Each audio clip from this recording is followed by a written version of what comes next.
গত 25শে জুলাই থেকে আজকে অর্থাৎ 4th অগস্ট পর্যন্ত ইডিএফে তালতলা গ্রাউন্ডে একটা কলকাতা শপিং এক্সপো নামে ট্রেড ফেয়ার চলছিল, যেখানে আমি আর আমার এক কলিগ ভিজিট করতে গিয়েছিলাম।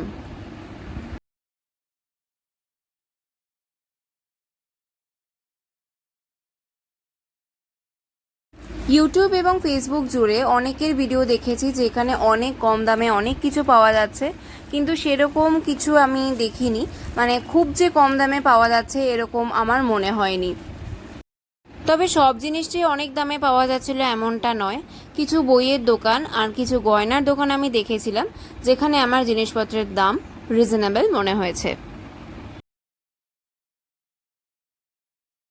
তবে হ্যাঁ, একই জায়গায় অনেক রকমের জিনিস একসঙ্গে পাওয়া যাচ্ছিল, যেটা আমার বেশ ভালো লেগেছে।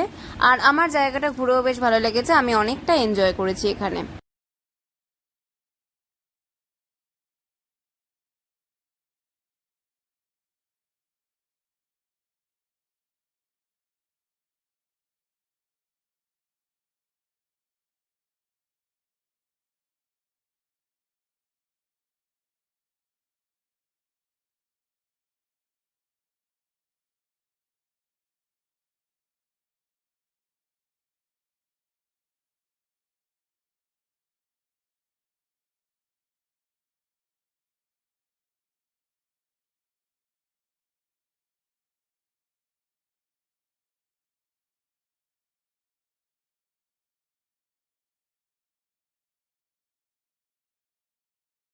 গিয়েছিলাম বলে কিছু ভিডিও ক্লিপস আমি সেখান থেকে তোমাদের জন্য তুলে এনেছি, আর আজকে সেটাই তোমাদের সঙ্গে শেয়ার করলাম।